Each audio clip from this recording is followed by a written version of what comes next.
নমস্কার, কেমন আছেন সবাই? মৌ অ্যান্ড শ্যামলী রান্নাঘরে একটি ব্লগে আপনাদের স্বাগত জানাই। আজকে আমি পোলাও রান্না করব। চলেন ভিডিওটা শুরু করি। আর ভিডিওটা যদি ভালো লাগে অবশ্যই আমার চ্যানেলটাকে সাবস্ক্রাইব করে দিবেন আর লাইক কমেন্ট শেয়ার করতে ভুলবেন না। 500 গ্রাম ভোগ চাল নিয়েছি। এইটা আমাদের ঘরের ভোগ চাউল। আপনারা চাইলে গোবিন্দভোগ চাউল দিয়েও পোলাওটা করতে পারেন। ভোগ চালটাকে আমি ভালো করে ধুয়ে নিব।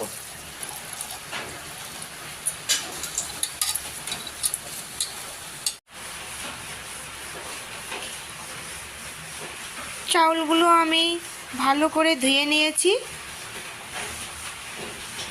এর মধ্যে আমি ঘি দিয়ে দিব।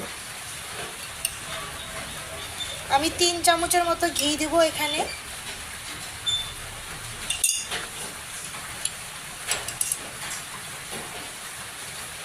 এক চামচ লবণ, সামান্য পরিমাণে হলুদ গুঁড়ো, হাফ চামচ গরম মশলার গুঁড়ো, একটু আদা বাটা। এখন আমি এটার সঙ্গে ভালো করে মেখে নেব। আমি ভালো করে এটাকে মাখিয়ে নিয়েছি। কড়ার মধ্যে সাদা তেল দিয়ে দিব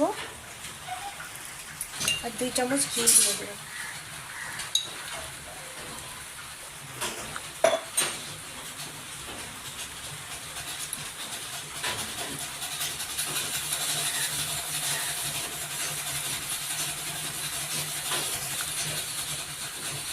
দুইটি দালচিনি, 4-5টা লবঙ্গ আর 4টি ছোট এলাচ, আর এর মধ্যে 2টি তেজপাতা দিয়ে দেব।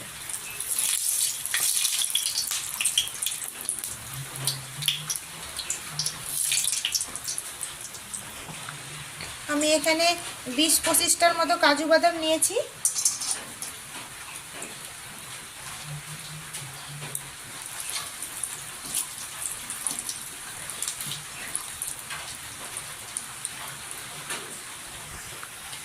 কাজু বাদামটা আমি হালকা হালকা লাল লাল করে ভেজে নিয়েছি। এখন এর মধ্যে আমি কিশমিশগুলো দিয়ে দেব।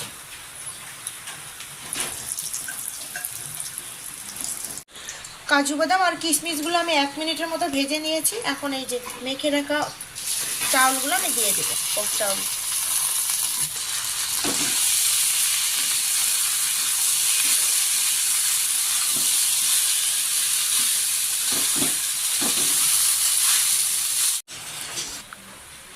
চাউলগুলোকে আমি 5-7 মিনিট ভালো করে ভেজে নিয়েছি।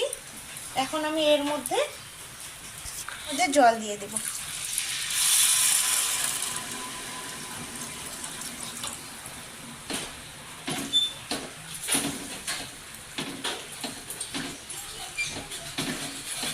আপনারা আপনাদের পছন্দ মতো মিষ্টিটা দিবেন। আমি এখানে 3 চামচের মতো মিষ্টি দিচ্ছি আর 4টি চিরা কাঁচা লঙ্কা দিয়ে দেব।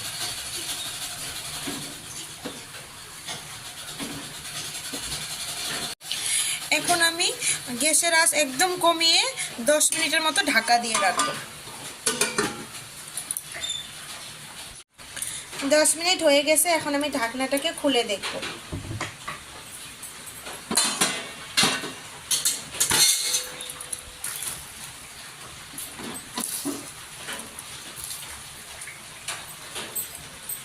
নেব। পোলাওটা হয়ে গেছে, এখন আমি নামিয়ে নিব।